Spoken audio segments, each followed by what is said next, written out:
Druskininkai, seniausias ir didžiausias šalies kurortas, šiandien garsėja ne tik savo sūriais gydomaisiais šaltiniais, bet ir drąsiais, ambicingais, kai kam galbūt iš pirmo žvilgsnio net ir neįtikėtinais, tačiau visada iki galo įgyvendinamais projektais.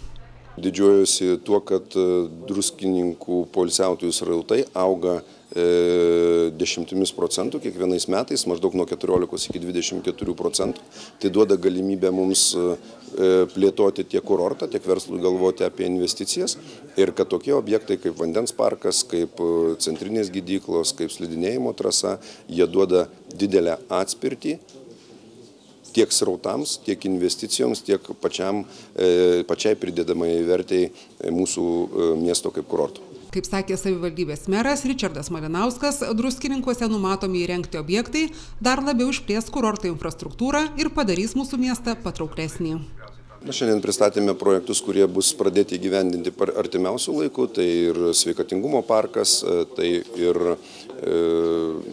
jūra prie vandens parko su pliažu. Tai ir keltuvas, apie kurį jau daug diskutavom iš miesto centro į slidinėjimo trasas ir kiti projektai, kurie jau aišku, kad bus pradėti įgyvendinti dar pavasarį. Na, o kalbant apie kultūros centrą, kalbant apie aerodinaminį tunelį ar panašius objektus, dėja šiandien dienai dar negalime konkrečiai atsakyti kada, nes tai priklauso nuo surastų investitorių, kurių ieškome kiekvieną dieną. Antradienį antrąjį sezoną pradėjusios slidinėjimų traso kompleksos Nau Arena generalinis direktorius Andrius Stasiukynas sakė, jog jį džiugina klientų gausa. Aplankė per pirmus metus 500 000, ne tik iš Europos, bet ir Pietų Afrikos, ir Pietų Amerikos, ir Jungtinių Arabų Emiratų. Džiaugiamės, kad gavome Tarptautinės slidinėjimo federacijos sertifikatą, po ko pradėjo važiuoti sportininkai profesionalūs.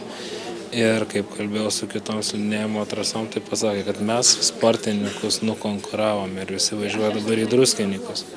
Tai tas labai džiugina ir įvykdėme savo pažadą, kad pakabinome dvigubai daugiau keturviečio krėslų. Dabar per valandą galime pakelti 2000 lankytojų į viršų. Ir ką laukiame minuso, ar atidarysim ne vieną lauko trasą, bet 2 šiemet. Kokios prognozijas šiems metams? Aš tikiuosi, kad bus dar geriau, dar daugiau lankytojų, nes pasiruošę tam. Į iškilmingą naujo sezono atidarymo renginį buvo pakviesti šalies žiniasklaidos, verslo atstovai, Druskininkų savivaldybės administracijos darbuotojai ir tarybos nariai. Šventės dalyviai stebėjo iškilmingą naujo sezono atidarymo ceremoniją. Scenoje pasirodė Alytaus cirko studijos Dzūkija artistai šokių grupė RET. Kiekvienas renginio dalyvis ir pats galėjo išbandyti žiemos pramogas, leistis nuo kalno slidėmis ir snieglentėmis ar net pasivažinėti šunų kinkiniais. Tie, kas patys neslidinėjo, galėjo stebėti profesionalų pasirodymus sniego arenos trasose.